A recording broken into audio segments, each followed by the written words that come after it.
Welcome to our lecture on Virgil's Aeneid.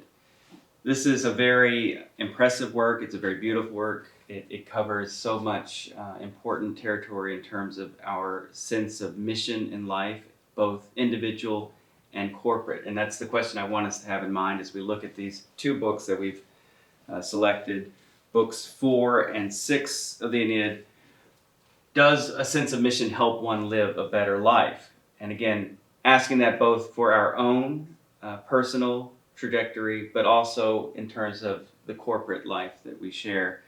The sense of a national mission, does that make us better? Does it make us make better decisions? Or is it also sometimes problematic in how we think through the justifications of our actions? Publius Virgilius Maro was born in 70 BC in the town of Mantua, as those of you who've read Dante know. That was in Cisalpine Gaul at the time, a provincial area of the Roman Empire, of the Roman Republic at that point. He died in 19 BC. He would have begun work on this great epic in the Aeneid in around 29 BC. It is said that when he was dying, he caught a fever in Greece to try to, on a mission to try to fill in some of the lines. There are about 58 incomplete dactylic hexameter lines in the poem, which are a good indication that it wasn't as polished as he wanted it to be. And he requested on his deathbed, it seems, that the manuscript be burned. The story goes that Augustus himself said no and made provision for its publication. Thank God for this. This is one of the great rescues in the history of the human spirit. It's important to get some of the historical background. We saw a little bit of it with the transition to the Roman unit with the Plutarch lecture, but we remember that in 753 BC, this is the traditional date of the founding of the city of Rome. Ab urbe condita would be the year 1 for Roman dating. And then within a few centuries, they would have ejected their last king in 509 traditionally, and that allowed the transition to a republican system where they had, as you know, 2 consuls as the chief executive, along with the council called the Senate, and then the legislative authority being delegated to various legislative assemblies of the people, though heavily weighted towards the wealthy. This social inequality would, of course, come out in very toxic ways in the civil wars leading up to the creation of the Roman Empire. Key dates in that transition, we know that Julius Caesar was assassinated in 44 BC. Octavian was his great nephew, adopted as his son, that is the grandson of his sister. And Octavian eventually, through a lot of various other wars in between, ended up defeating Mark Antony and Cleopatra and their forces at Actium in 31. That left him the sole power in the Roman world. And indeed, in 27, he was given proconsular imperium, that is the kind of power that a consul has to command. But he was careful to preserve the forms of the republic, and the fiction was that he was establishing a principate, that is, he was merely princeps, the first among the citizens. But in fact, everything depended in what the shift from the republic to the empire entailed was the vesting of all auctoritas, all authority in one man. The real difficulty there, other than the fact that this was the reestablishment of a monarchy, in fact, was that the succession question was never really worked out. And so the horrible history of those succession intrigues would plague the empire for the centuries of its existence.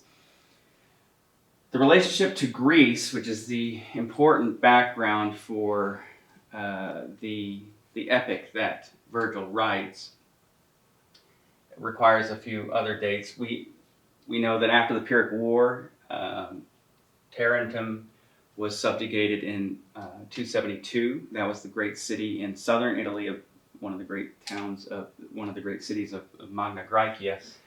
So again, Rome had contacts with the Greek world because the Greeks were everywhere, but they came up against this very old established set of polis in the southern part of their peninsula, and with the subjugation of Tarentum, that meant the absorption directly of a Greek culture that was well established.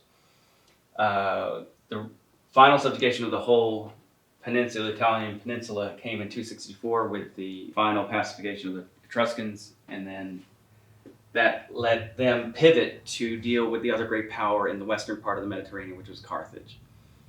And that story is reflected in the book where we read, book 4 of the Aeneid, in terms of the story of Dido and Virgil. Carthage, of course, is the great antagonist in the 3 Punic Wars, the second one having the famous story of Hannibal and the elephants crossing the Alps. In 146, that was the final destruction of Carthage, and also the year of the destruction of Corinth by the Roman power, and that was the final subjugation of Greece. So that's an important year as far as the establishment of Roman hegemony over the Mediterranean. Okay, so that's all background. This defeat of Corinth, after all the Macedonian wars had been fought, was part of the background of the respect and the contempt that Rome had for Greece, and that's a complicated story. On the one hand, they took over the culture of this Greek world that they were so successful at defeating militarily, but they recognized the superiority of their culture. The contempt comes from the fact that the East, quote unquote, would have included Greece for these Romans coming from the West, quote unquote, and the East is full of decadence and a world that is effete and not able to win. Now, this is, of course, ironic in the sense that Greece had been the great military power up until, certainly, Alexander the Great. With Alexander the Great, Greek power was able to subjugate the known world. But by this point, in the mid-100s BC, that power was no longer able to win out against the Roman legions. So Rome is stronger, and so they could look down upon the Greeks. And that's part of the card that Octavian was playing when he was waging his public relations battle against Mark Antony, saying that his alliance with Ptolemaic Egypt, in the person of Cleopatra, which is Greek Egypt. That's the land where Alexandria is the great intellectual center, and so on. This is one of the great seats of Greek power. Well, Octavian, in defeating that power at Actium, ends the Hellenistic age, as we do the periodization, and leads to a new Roman world order.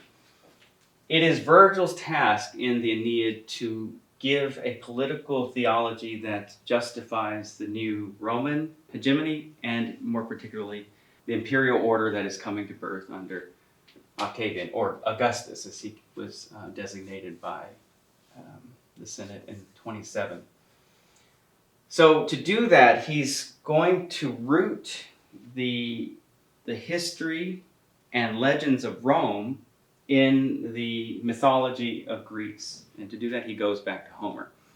We've seen many important thinkers and writers playing off of Homer as their main template. Herodotus was doing that in his histories.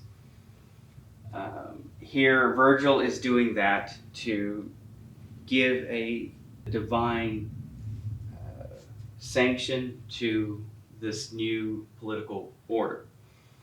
By taking Aeneas, who is a pretty minor figure in the Iliad of Homer, but one who had been recognized before Virgil as the founder in some way of Rome.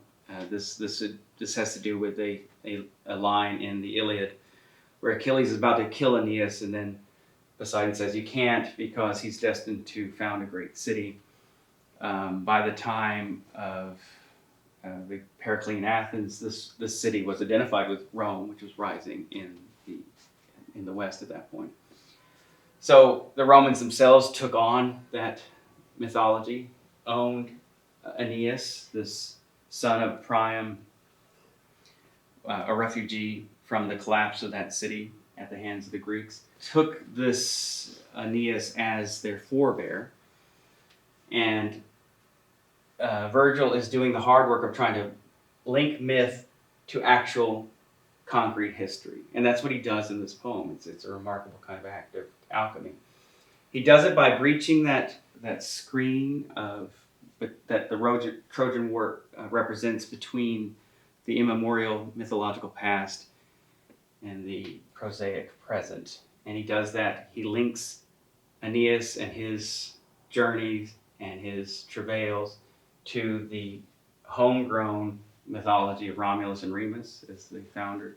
Well, Romulus, of course, killing his brother and therefore getting to name the city after himself. These two who had supposedly been suckled by the wolf, who had found them. He links those two, and he does more than that. Virgil more and more eclipses that weird story, right? You don't really want to have your city be the result of a fratricide, but he gives, certainly at the beginning of his poem, preference to Virgil as really the founder of Rome, even though he's not literally founding the city, he's founding the city that is the predecessor, as it were. He gives birth, that city of Lavinia gives rise to Alba Longa, which gives rise to Rome. So Virgil is linking all of this together, and he's doing it in a way that follows the Homeric template. He's combining both the Iliad and the Odyssey in his poem. In a poem that's half as long as either the Iliad or the Odyssey, he's combining both in there. You see it in the first line of the Aeneid, arma virumque cano, right? Arms and a man I sing. Arms being the Iliadic part, warfare, which is covered in books 7 to 12, the last 6 books of the Aeneid. Oh, and then the man is the Odyssean part, right? Aeneas and his wanderings are the first 6 books of the Aeneid. So there's an Odyssean and an Iliadic portion. And the 2 books we're reading are from the first 6 books. And it's not a hard and fast division. There's obviously crossover in those elements, but it's helpful to know that Virgil's deliberately trying to combine the Homeric episodes into his own work. Book 4 is about Aeneas Dido, that is the unfortunate Dido. And this woman is providing crucial help to Aeneas when he washes up on shore after Juno's hatred causes the swamping of his fleet. So like Odysseus in the Odyssey, who's pursued by the wrath of Poseidon, in the Aeneid, it is Juno's wrath, right? Her mayness, her wrath is pursuing Aeneas. And so he washes up with his fleet on the shores of Carthage, and Dido provides help, and more than help. So in the end, Juno and Venus, the mother of Aeneas, conspire for their own opposite reasons to have Dido and Aeneas fall in love with each other.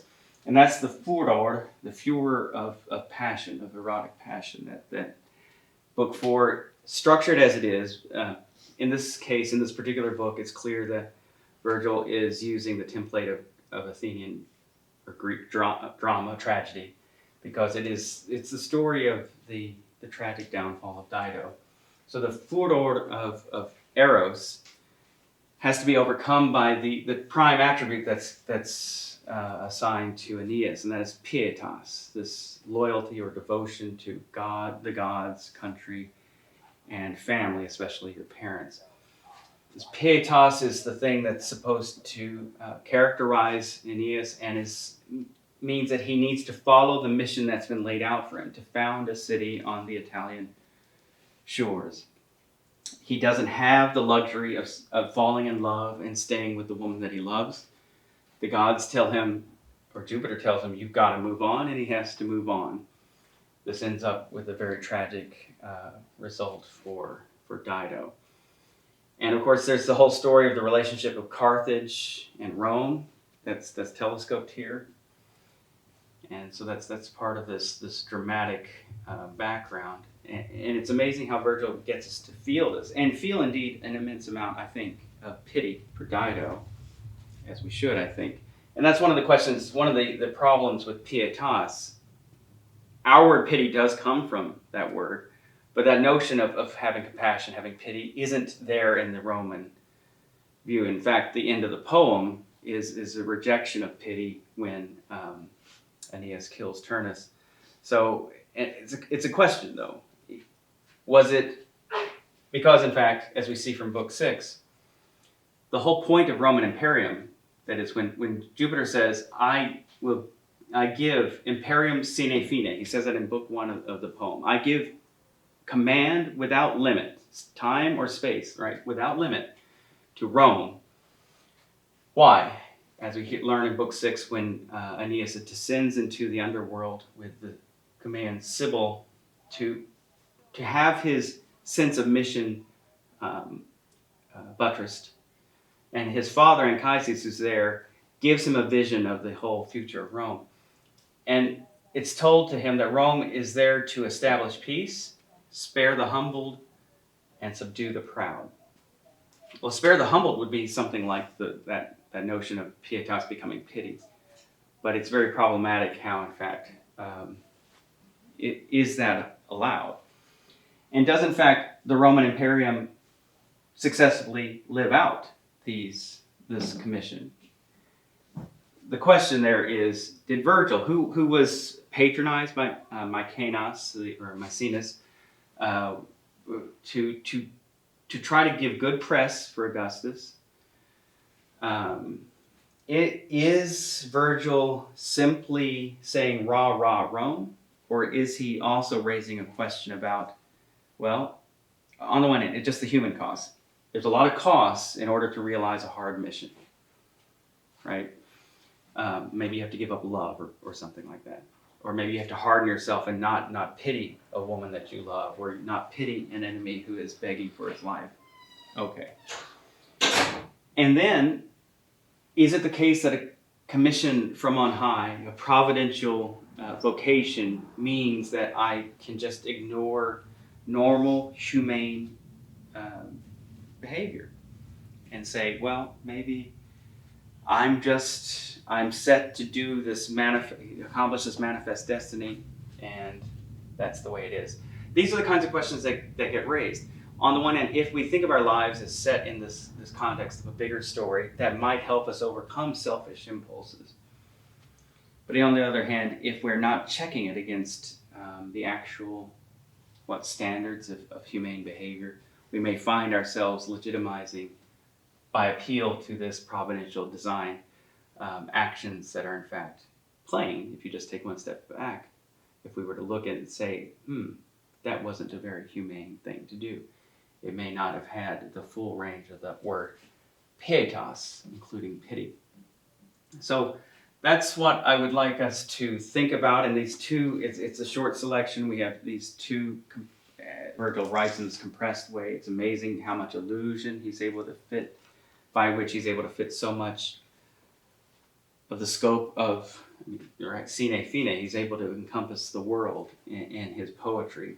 And we will find that there's that quiet melancholy, but also a quiet joy in his work. And that's something that we all find in our own lives. And I would just like us to think about, do we consider our lives part of a bigger story that involves our being commissioned to carry out a task?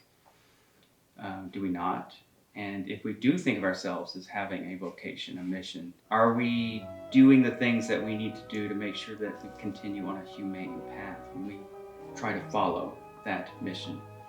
Virgil is just one of the greatest guides, and that's why, in fact, I think Dante chose him to guide him through hell and purgatory. He is truly a great guide on this journey of life in order for us to figure out how it is to bring about the kind of paradise that we all hope to bring about.